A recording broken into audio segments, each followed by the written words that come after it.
Hello everyone, कैसे हैं आप सब लोग। Welcome back to ICT virtual classroom Dehradun. मैं निखिल राणा।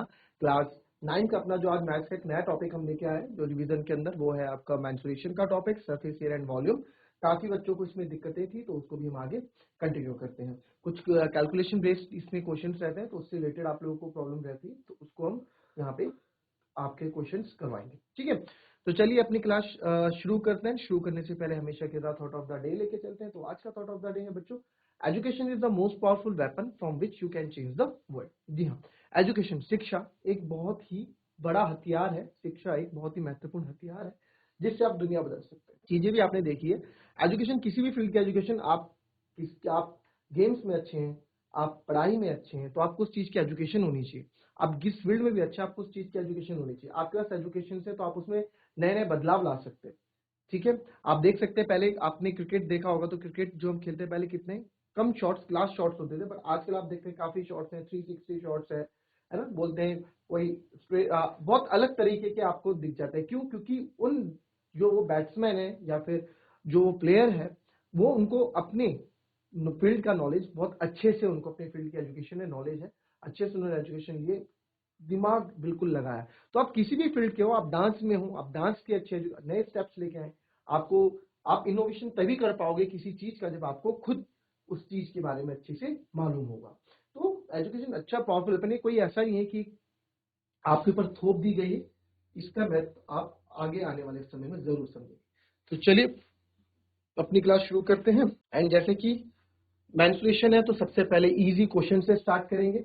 ठीक है, तो एक बार मैं चाहता हूं पहले जो इसमें क्या है, कोण है, तो कोण के फॉर्मूले वगैरह हम डिस्कस कर लेते हैं एक बार कि कोण में है क्या क्या। तो जो हम अभी करेंगे, तो कोण जो यहाँ है, कोण को हम ले रहे हैं कोण यानी कि शंकु। तो कोण का जो सबसे पहले बच्चों, कोण आपकी फिगर कोण होता कैसे आप लोगों को पता होगा। इसके बारे में हमने पहले बिल्कुल पढ़ भी रखा है, ये रिवीजन चल रहा है। तो ये आपका कोण है। ठीक है, ये इसका कर्व सरफेस एरिया होता है, ये इसकी स्लांट हाइट होती है एल। ठीक है, ये इसकी हाइट होती है और ये इसका रेडियस होता है। तो ये स्लांट हाइट होती है जिसको हम त्रियक ऊंचाई भी बोलते हैं। ठीक है,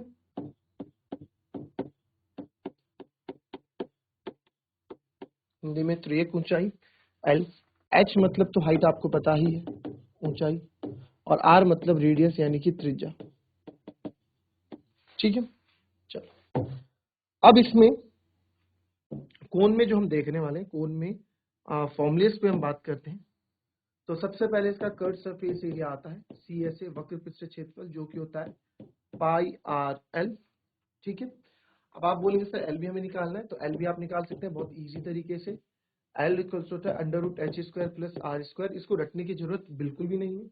इसको रटने की जरूरत क्यों नहीं है, आप देखेंगे यहाँ पे, आप देखेंगे कि ये अगर ये एल है और हाइट, मैंने बोला हमेशा हाइट क्या होती है, परपेंडिकुलर होती है 90 डिग्री, बिल्कुल सीधी, तो स्ट्रेट एक राइट एंगल बन रहा है। तो क्या होता है, पाइथागोरस हाइपोटेनस का स्क्वायर 90 डिग्री के सामने, हाइपोटेनस का स्क्वायर इक्वल्स टू, आप बोल सकते हैं हाइट का स्क्वायर प्लस बेस का स्क्वायर। यहाँ से एल स्क्वायर से स्क्वायर हटा दो तो इधर अंडर रूट आ जाएगा, तो under root h square plus r square. तो आप देख सकते हैं वहां से फॉर्मूला बना है। आप रटने की जरूरत नहीं है, आप कॉन्सेप्ट समझ के भी करोगे तो भी आपको फॉर्मुलेज लर्न हो जाएंगे। क्लियर, पहला कर्व सरफेस एरिया हो गया। फिर सर इसमें टोटल सरफेस एरिया हो गया। अब टोटल सरफेस एरिया ऑफ कोन में क्या क्या होता है आपको मैंने पहले भी बताया है। Total surface area of cone, ठीक है, total surface area of cone. अब curve surface area of cone की बात हम यहाँ कर रहे हैं। कर्व सरफेस एरिया हमने कर लिया, अब हम किसकी बात कर रहे हैं, अब बात होगी इसके टोटल सरफेस एरिया की।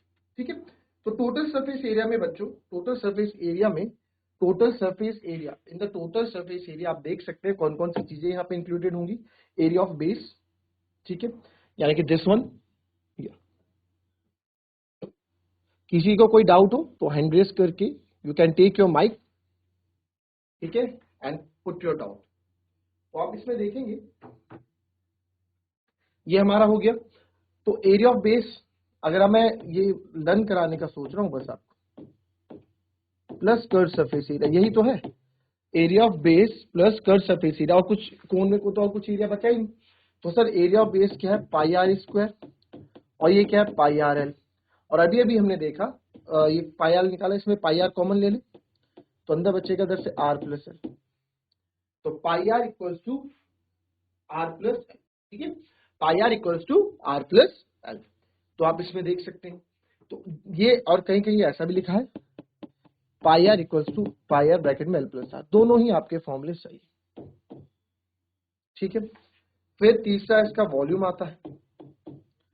वॉल्यूम आपको मैंने बताया था, जो सिलेंडर का वॉल्यूम होता है उसका 1/3 होता है। मैंने आइसक्रीम वाला एग्जांपल, पानी वाला एग्जांपल मैंने आपको बना के दिखाया था यहाँ पे, है ना। तो यहाँ पे 1/3 होगा पाई आर स्क्वायर एच के, तो ये आपका वॉल्यूम हो जाएगा। तो ये कुछ फॉर्मूले हैं जिनको आप नोट डाउन करेंगे, एंड कुछ अगर आपको लगता है कुछ पूछना है तो पूछ सकते हैं, फिर हम इसमें क्वेश्चन करते हैं। चलिए कैरियर, चलिए क्वेश्चन में आते हैं। क्वेश्चन करेंगे ये वाला, curve surface area of the cone is 308 centimetre square, this is centimetre 2 क्योंकि सेंटीमीटर स्क्वायर है, and it's slant height is 14 centimetre, find the radius of this and total surface area of the कोन। देखो ये question आ गया तो 3 marks में आ जाएगा, 2 marks में आ जाएगा, ठीक है। किस्मत अच्छी रही तो 3 में भी आ जाएगा। तो ये क्या होगा, सब आपका भी जो क्वेश्चन इजी क्वेश्चन आपके कैलकुलेशन इंप्रूव करने के लिए क्वेश्चन में आपको यहाँ पे करा रहा है, ठीक है। तो जिन बच्चों को आता है वो इसका आंसर करें, फटाफट कॉपी में करें, और फिर मैच करेंगे, जब मैं करूंगा फिर मैच करेंगे कि आंसर सेम आ रहा है कि नहीं आ रहा है, ठीक है। तब तक आप भी करें फटाफट, आप लिखिए सुनता है जो जो गिवन हमेशा लिखेंगे। कर्व सरफेस एरिया आपको दे रखा है 308 centimetre square, and it's slant height is 14 centimetre, जो इसकी स्लांट हाइट है यानी कि एल है वो 14 सेंटीमीटर दी गई है। Find the radius of the base, यानी कि आपको क्या निकालना है, रेडियस इसका निकालना है, ठीक है। And total surface area of the कोन, और आपको इसका टोटल सरफेस एरिया भी निकालना है। तो आप देखें, आपको ये सब अगेन मैं आपको हमेशा बोल रहा हूँ, जो आपके गिवन है वो आपके इंग्रेडिएंट्स हैं क्वेश्चन को कुक करने के लिए, क्वेश्चन के आंसर को कुक करने के लिए। तो आप कैसे किस तरह से यूज करने वाले हैं। तो curve surface area 308 centimetre square है, ओके सर। तो कर्व सरफेस एरिया हमें क्यों दे रखा है, रेडियस यहीं से निकलेगा क्योंकि, तो आपको कर्व सरफेस एरिया दे रखा है 308, and you know that curve surface is pi R L होता है, ठीक है। तो यहाँ पे पाई की जगह हम रख देंगे 22/7, रेडियस हमको निकालना है, स्लांट हाइट भी हमको गिवन है 14, ठीक है। अब मल्टीप्लाई करने के चक्कर में मत पड़ना, ठीक है। 7 2 14 काट, जो भी आपको काट रहे हो तो काट लो, कोई दिक्कत नहीं, 7 2 14, ठीक है। स्टेप बढ़ जाएगा, आप कुछ मत करो, एक ही स्टेप के बाद आर को रख दो इधर अकेला, इधर है 308, कटना है तो उधर जाके भी कट जाएगा, ऊपर 7 यहाँ आ जाएगा, और 22 into 14 नीचे आए। अब जो जो आप कट कर सकते हो कट कर दीजिए, 7 2 14, ठीक है, 2 से 15 से 30, 2 4 8, 4 और 1 5, 5 में से 5 गए 0, यानी कि यस 11 से कटेगा, तो 11 2 22, 11 1 11, और ये जाएगा 11 4 44, और 2 7 14, ठीक है। ये मेरा कैलकुलेशन करने का तरीका, आप अपने अकॉर्डिंग कर सकते हैं, मैंने सिखा सब कुछ रखा है। तो रेडियस मेरा क्या आ गया, बस जहां रेडियस आ गया वहां पे आप टोटल सरफेस एरिया निकाल सकते हैं। टोटल सरफेस एरिया कोई बड़ी बात नहीं, टोटल सरफेस एरिया, अभी आपने टोटल सरफेस एरिया यहाँ देखा है पाई आर ब्रैकेट में एल प्लस आर, तो वही हम यहाँ लगा देंगे, पाई आर ब्रैकेट में आर प्लस एल लिख लो चाहे एल प्लस आर लिख लो। तो 22/7, सर रेडियस क्या है, रेडियस हमारा 7 है, अंदर 7 प्लस एल कितना है 14। बहुत इजी ये कैलकुलेशन थी, 22/7 इंटू 7 इंटू 14 7 21। तो यहाँ पे मैं क्या करूंगा, 7 की 21 काट दो, चाहे 7 से 7 काट दो, बचेगा 21 ही लास्ट में, ठीक है। तो यहाँ पे आप देखेंगे तो ये आ जाएगा 21 2 42, 4 कैरी, और 21 2 42 और 4 460, तो 462 सेंटीमीटर स्क्वायर क्या आ गया मेरा curve sorry total surface area आ गया। बहुत इजी क्वेश्चन था, काफी बच्चों का आंसर सही भी होगा, मैच कर सकते हैं आप, और जिनका गलत हो कैलकुलेशन अपनी इंप्रूव कर ले। नेक्स्ट क्वेश्चन देखेंगे, find the total surface area of the cone if the slant height is 21 metre and the diameter of base is 24 metre. बहुत ही इजी क्वेश्चन, बहुत ही ज्यादा इजी क्वेश्चन है बच्चों, करो इसको फटाफट, रिवीजन के क्वेश्चन से फटाफट करो। चलिए आ गया होगा आंसर मेरे ख्याल से अब तक। टोटल सरफेस एरिया निकालना है कोन का, जिसकी स्लांट हाइट आपको दे रखी है 21 मीटर, और डायमीटर ऑफ बेस दे रखा है 24 मीटर। तो बस क्या था, डायमीटर का हमें जरूरत कहीं नहीं होती, इसको रेडियस में कन्वर्ट कर दो, 12 हो जाएगा। ठीक है, तो टोटल सरफेस एरिया क्या होता है अभी हमने देखा, पाई आर ब्रैकेट में एल प्लस आर, तो बस अब कुछ बचा नहीं, 22/7, रेडियस लिखो 12, और यहाँ पे है 12 प्लस 21, तो 22/7 इंटू 12, 2 और 1 3, और ये जाएगा 33। ठीक है, तो बस अब इसको आप कैलकुलेट कर दो। कैलकुलेट आप जैसे आप इसको कैलकुलेट करना चाहते हो उस तरीके से कैलकुलेट कर दो, मल्टीप्लाई कर देंगे, और फिर हम इसको नेक्स्ट क्वेश्चन में बढ़े। क्या क्या कैलकुलेशन बतानी है, बताओ भाई, कैलकुलेशन बतानी है तो कुछ नहीं यार, ये तो तुम कर सकते हो। 22 इंटू 12 इंटू 33/7, इसको मैं क्या करूंगा, 12 को सबसे लास्ट में मल्टीप्लाई करूंगा, क्योंकि 12 की टेबल मुझे आती है, मैं डायरेक्ट कर सकता हूँ। तो मैं क्या करूंगा, 33 टू जा क्या होता है सर 66, 66 की कैरी क्या जाएगी 6, फिर से 33 टू जा 66, 66 और 6 72, 726 इंटू 12/7। ठीक है, ये कट किसी से नहीं कटेगा, 7 से कुछ नहीं कटने वाला, 7 से यहाँ पे कुछ भी नहीं कटने वाला, ये कुछ भी 7 से नहीं कटेगा, तो मल्टीप्लाई करके भी नहीं कटेगा। तो अब इसको मल्टीप्लाई करेंगे, 12 6 72, 7 कैरी, 12 2 24, 24 और 6 30 और 11 31, 3 कैरी, फिर 12 7 से आपका होता है 84, 84 और 3 87। आप इसको 7 से डिवाइड कर लो, 7 जो 7,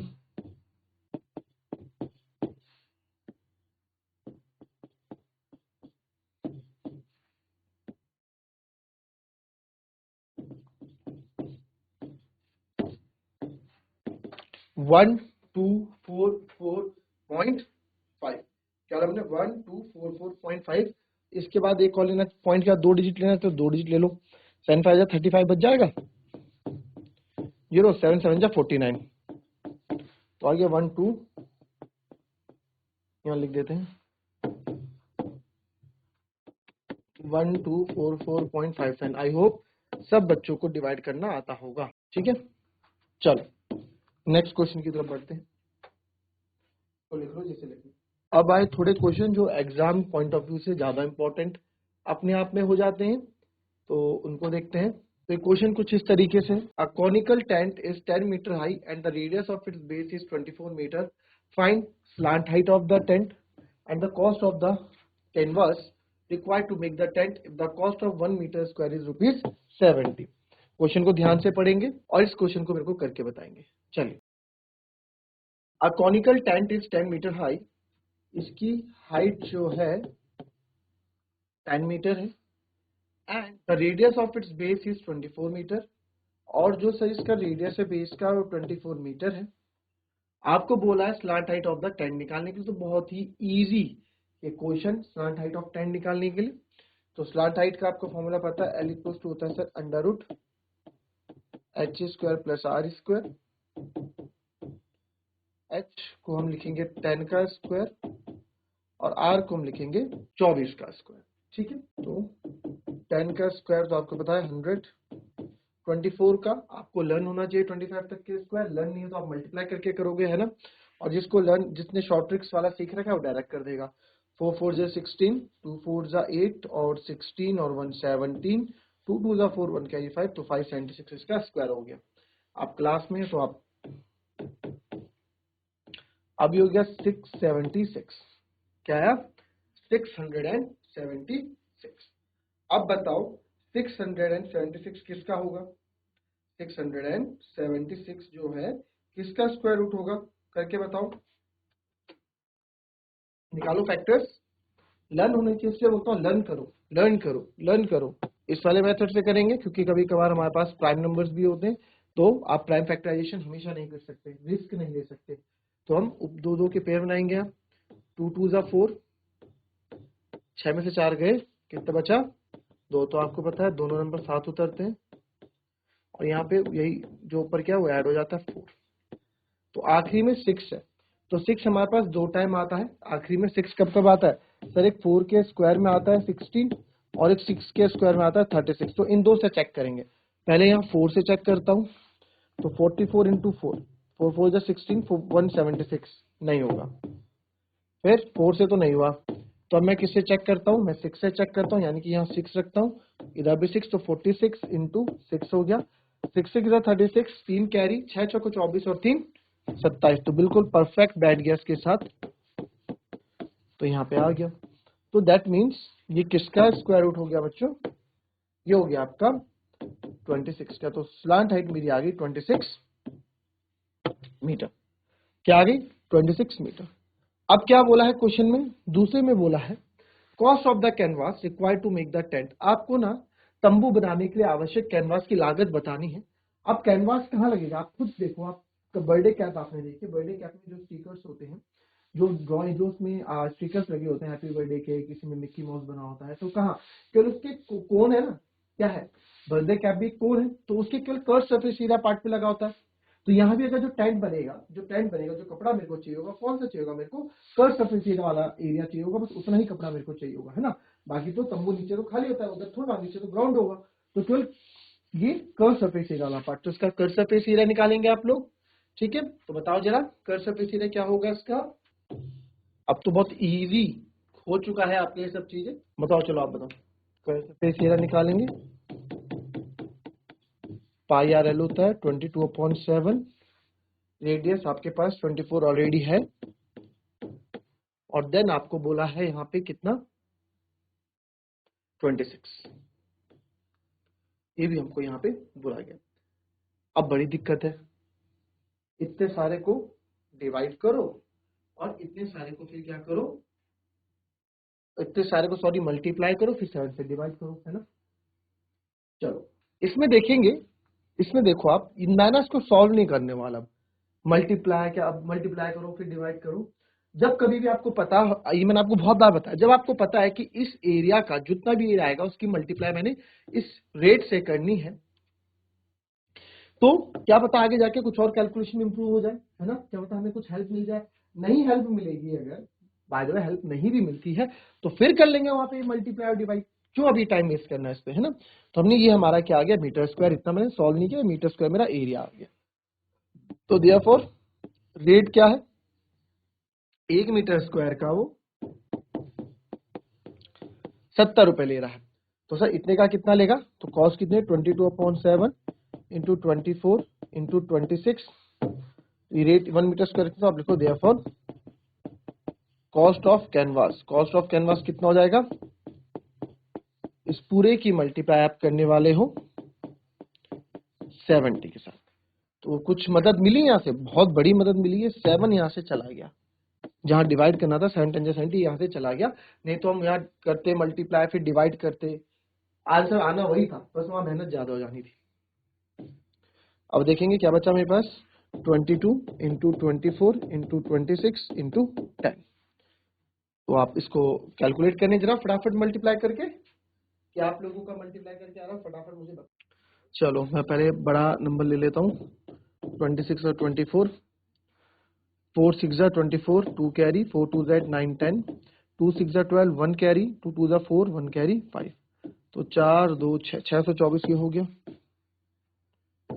तो 22 इंटू 624 इंटू 10, अब 22 से मल्टीप्लाई इजिली कर सकते हैं, 22 4 जा 88, 8 कैरी, 22 2 जा 44, 44 और 8 कितना होता है 52, 52 का 5, 22 6 जा होता है आपका 152, 152 पर 157 और एक 0, तो 157, सॉरी 22 6 दूनी 12 और 6 दूनी 12 13 5 कैरी थी ना, गलत तो नहीं कर दिया, 22 4 जा 88, 8 कैरी, 22 2 जा 44, 44 और 8 52, 5 कैरी, और 22 6 जा होता है 132, है ना, 6 दूनी 12, 132 और 5 137, तो 137,280 रुपीज हमारा यहाँ पे ये आंसर आ जाएगा, ठीक है, 137,280 रुपीज ये आंसर मेरा यहाँ पे आ जाएगा। तो देयरफॉर टोटल कॉस्ट कितनी जाएगी, इतनी टोटल, ये लिख देना लाइन आप, इतना तो लिख सकते हैं कि कॉस्ट मेरी हो जाएगी। तो आज ये 3 क्वेश्चन हमने किए, ठीक है, इजी क्वेश्चन से, अभी कल इसका लेवल और अच्छे से बढ़ाएंगे और अच्छे क्वेश्चंस ले आएंगे आपके एग्जाम पॉइंट ऑफ व्यू से, तो प्रैक्टिस करते रहें, ठीक है, न्यूमेरिकल्स की आपकी जितनी प्रैक्टिस होती है वो आपके लिए ही बेहतर रहेगा। तो मिलते हैं आपसे अपनी कल की नेक्स्ट, आप हमारी कल की नेक्स्ट क्लास से, तब तक के लिए be happy, be healthy and be safe. Thank you and have a nice day.